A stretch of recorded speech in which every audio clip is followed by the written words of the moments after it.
Somewhere deep in the South Pacific, there's a mysterious, untouched island inhabited only by women, guardians of an incredible secret, the key to a long and youthful life. These women age 10 times slower than ordinary people. Fascinated by the promise of immortality, a powerful man named Mr. Song has sent countless expeditions to uncover the island's secrets, yet none of them have ever returned. Only one explorer ever made it to the island, but he vanished without a trace. 10 years later, his son, Wang, sets off on a dangerous mission to uncover the island's mystery and find his missing father. One day, Wang hears a radio report that Mr. Song, a famous businessman and philanthropist, is funding another expedition to the mysterious island. Intrigued, Wang searches the internet for more information. Reports say the island lies somewhere in the South Pacific, surrounded by powerful underwater currents, and its population is made up entirely of women. No man has ever stepped on its shores, except for one explorer named Li, Wang's father, who disappeared a decade ago. Determined to follow in his father's footsteps, Wang signs up to join the expedition and begins preparing his gear. At the harbor, he meets his old friend Chang, a former Navy sailor from Somalia, who insists on coming along. Chang even bought an old boat for the trip, but Wang decides to travel on the larger ship prepared by Mr. Song's team. As the explorers board the grand vessel, Mr. Song's assistant hands them GPS trackers, instructing them to activate the devices once they reach the island. The team sets sail, and at first, the ocean voyage feels like an exciting adventure. Wang and Chang enjoy their time, laughing and sharing stories. But after 2 long months adrift in open waters, the excitement fades. The crew becomes weak, hungry, and hopelessly lost. The boat drifts aimlessly, and the men are too exhausted to even climb to the deck. While reviewing the map, Chang realizes he's been holding it upside down the entire time.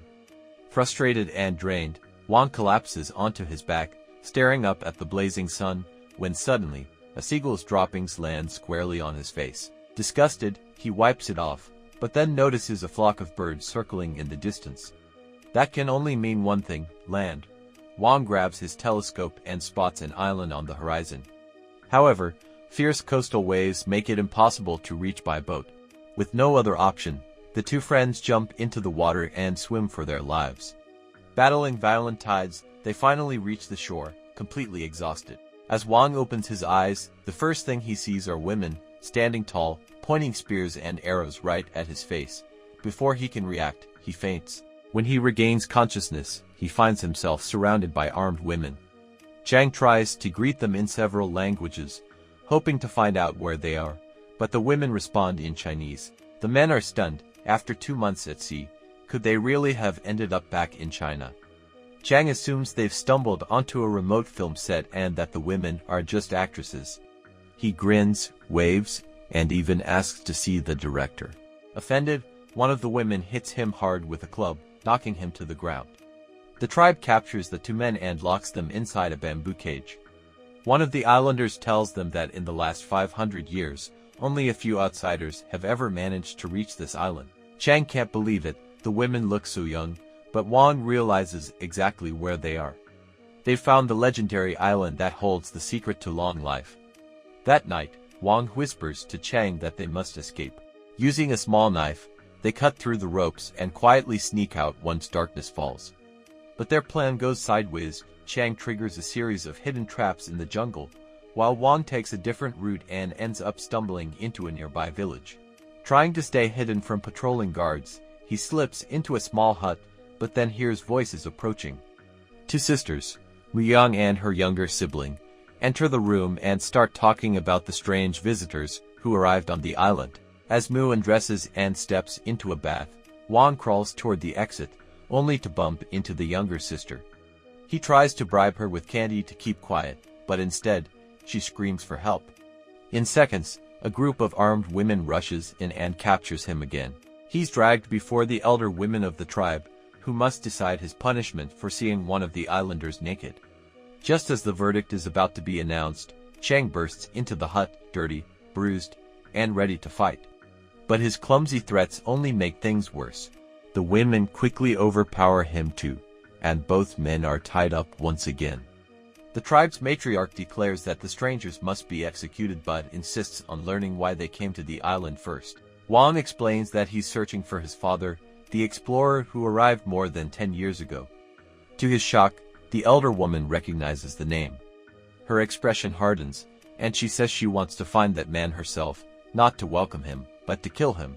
Once she learns Wang is Li's son, her anger deepens, and she decides execution is too kind a punishment. The two men are bound inside barrels filled with water and herbs, awaiting their grim fate. Suddenly, the same young woman Wang saw bathing earlier appears, furious but conflicted. She explains that the island is cursed. If a man ever sees a woman's bare body, that woman will lose her beauty forever. The only way to break the curse is to kill the man who saw her. Holding a knife, Mu walks toward Wang, but instead of stabbing him, she cuts the ropes binding his arms. She can't bear to see anyone die because of her. She frees both captives and tells them to escape quickly. Wang and Chang flee into the jungle under the cover of night, but their freedom doesn't last long. They fall into another trap, and by morning, the tribe has recaptured them. The women drag them to a sacred clearing where an enormous ancient tree stands, the heart of the island. The elder declares with joy that it's time to prepare a feast, with the two outsiders as the main course. The women season the captives with herbs and spices, ready to roast them, when suddenly a villager shouts that a girl named Kun Washington is drowning near the coast. Everyone rushes to rescue her, leaving Wang and Chang alone. The two friends use the burning coals around them to burn through their ropes and escape. They throw a smoldering log at the base of the sacred tree, unintentionally setting it on fire. Reaching the beach, they spot a drifting yacht, their only chance to get away. But when they see the islanders crying helplessly as Kun Washington struggles in the waves, their conscience stops them. Instead of running, Wang dives into the ocean and saves the drowning girl, performing mouth-to-mouth resuscitation to bring her back to life. The tribe witnesses everything. Later, in a village gathering, the elder reconsiders their punishment. Mu and Kun plead for mercy, insisting that the men have proven their courage and kindness. The elder agrees to spare them, but declares they must remain on the island for 3 years until the ocean currents shift and the yacht can return to shore. Then, disaster strikes. The sacred tree has burned down. Furious, the elder threatens that unless the men can revive it within 3 months, they'll be executed. Determined to make things right, Wang and Chang dedicate themselves to saving the tree. They clean its ashes, nurture its roots, and feed it with special nutrients every day. Slowly, they begin to feel at home among the tribe. Kun Washington starts flirting with Chang, playfully teasing him, until he gives in and starts seeing her. Meanwhile, Wang spends more time with Mu, who weaves flower crowns by the river. When a snake slithers near her, Wang jumps in to save her, but it turns out to be her pet. They both laugh, growing closer with each day. That night, under a sky full of shooting stars, Wang and Mu make wishes together. Wang remembers his father and the reason he came, to finish what his father started. Weeks later, a miracle happens, the sacred tree begins to bloom again. The tribe celebrates with music and dancing around a roaring fire. Mu dances gracefully, her movements hypnotizing Wang. He realizes that he doesn't just want to protect her, he wants to spend the rest of his life by her side. After the celebration, Mu tells him the ancient legend of their people. Long ago, a tribe of witches guarded a magical seed, the source of eternal youth. Fearing death, other tribes attacked them to steal it. Before dying, the last witch gave the seed to a young girl and told her to flee to a deserted island.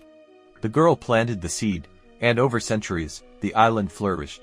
That girl eventually became the elder who now leads the tribe.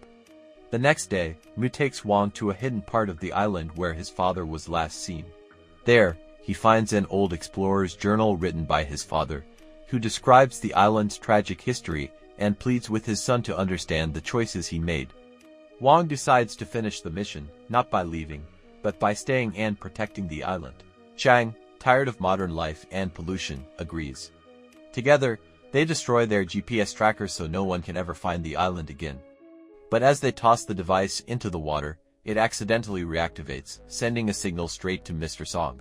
When the tribe learns that their location has been exposed, panic spreads. Knowing it's their fault, Wang and Chang prepare for Song's arrival. They have no weapons, so they come up with a clever plan. They train the island women to use beauty and elegance as their defense. They teach them how to dress, apply makeup, and act with charm. Soon after, Song's ships arrive offshore. He sends a heavily armed team to scout the island. The soldiers land and are greeted by seemingly harmless, beautiful women, but as they draw closer, the islanders ambush them, disarming and tying up the entire team. When Song himself finally arrives, Wang and Chang pretend they've found the wrong island, one populated by both men and women. Two men walk out to greet Song, but they're actually island women in disguise. Song grows suspicious. Wang invites him to a meal, hoping to distract him, but Song forces one of his guards to taste the food first. The man collapses instantly, poisoned. Furious, Song exposes their trick. His men capture the islanders and tie up Wang and Chang once more. Song threatens Mu by holding her younger sister hostage, forcing her to lead him to the seat of eternal youth. He also straps an explosive device to Wang as insurance. As they trek through the jungle, Mu and the women manage to free themselves and launch an attack.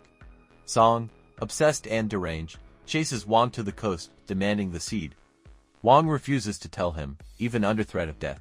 As the women and Chang fight back, Song triggers the bomb's timer 30 seconds. Realizing what must be done, Wang sacrifices himself to save everyone.